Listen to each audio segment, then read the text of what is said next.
মিঠাপুকুরের খোরাগাছ ইউনিয়নের উত্তরপাড়ায় জমি নিয়ে বিরোধকে কেন্দ্র করে অতর্কিতভাবে প্রাণনাশক হামলার শিকার হন মনিরুজ্জামান মনির নামে এক ব্যক্তি।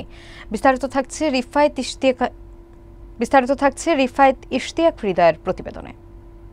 রংপুরের মিঠাপুকুরের খোরাগাছ উত্তরপাড়া এলাকায় রাস্তা দিয়ে চলাচলের সময় শুক্রবার সকালে মনিরুজ্জামান জুয়েলের উপর প্রাণঘাতী হামলা সংঘটিত হয়। মিঠাপুকুর থানায় দায়েরকৃত অভিযোগ সূত্রে এবং মনিরুজ্জামান জুয়েলের দেওয়া সাক্ষাৎকারের মাধ্যমে জানা যায়, দীর্ঘদিনের জমি নিয়ে বিরোধকে কেন্দ্র করে তার উপরে এ ধরনের হামলা সংঘটিত হয়।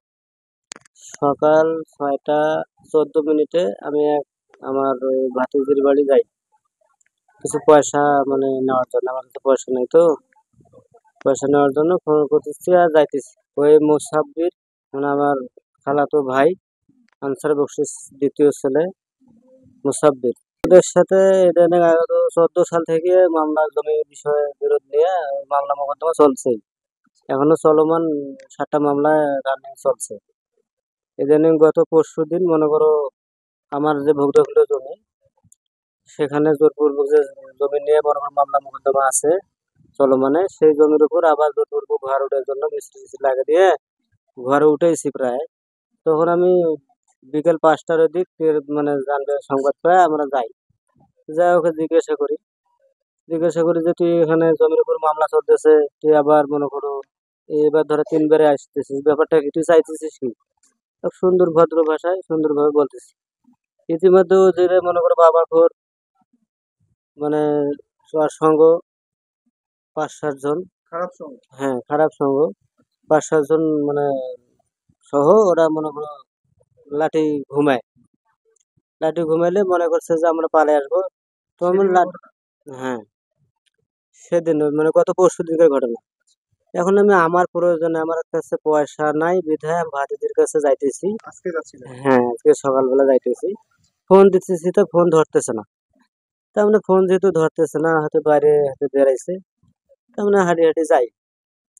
এই হাঁটি যখন গেছি, ওদের বাগান মনে করো পার হয়ে সামনে মিলিটারি মন্টু আছে, ওদের ভিটে পার হয়ে যার বাড়ি যেতেছি তাদের বাগানে পাও দিছি। ইতিমধ্যে দেখি যে সামন পেছন সব ওরা আমার ঘিরে ফেলেছে। তখন আমি ওই মুসাব্বিরের সঙ্গ, যারা ওই যে দলবদ্ধ ভাবে নিয়ে গেছিল ঘর বাঁধার জন্য, ভাড়াটিয়া লোক সহ নাইলেও ১০-১৫ জন, আমার সামন পেছন চারপাশে চতুর্পাশে ব্যারিকেড দিচ্ছে। তখন তো আমি আমি পালাবো কোথায়, যাবো কোথায়, এটা ভাবতেছি। ইতিমধ্যে ২-৪ মিনিটের মধ্যে আমার কাছাকাছি আসিয়ে মনে করো যে আমি ফোন যার বাড়ি যাইতেছি তাকে কিন্তু ফোন দিতে মনে করো যাইতেছি। ইতিমধ্যে হুট করে আসে ২-৪টে ডাঙ্গে মনে করো ফেলে দিয়ে, এই ডাঙ্গের ওপর ডাং মনে করো আমি তো জোর করিয়ে ওদের বাড়িতে যা পৌঁছেছি। এটা আমার কপাল ভালো। ওদের পরিকল্পনা ছিল আমাকে মনে করো মারারে, এবং আমি মৃত্যুই সজ্জায় গেছিলাম আর কি, যে পরিস্থিতি। এই বিষয়ে অভিযুক্ত মোরসালিন মিয়া এবং মোসাব্বির হোসেনের নিকট জানার জন্য যোগাযোগ করার চেষ্টা করা হলে আমরা ব্যর্থ হই। এছাড়াও মোরসালিন মিয়ার সাথে মুঠোফোনের মাধ্যমে বারবার যোগাযোগ করার চেষ্টা করা হলেও আমরা সেক্ষেত্রেও ব্যর্থ হই, কেননা তাকে ফোন কলের মাধ্যমে পাওয়া যায়নি।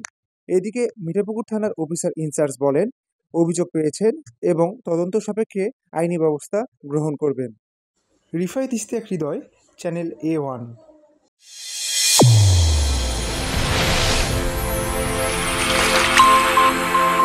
চ্যানেল A1 হৃদয় রেসপন্স।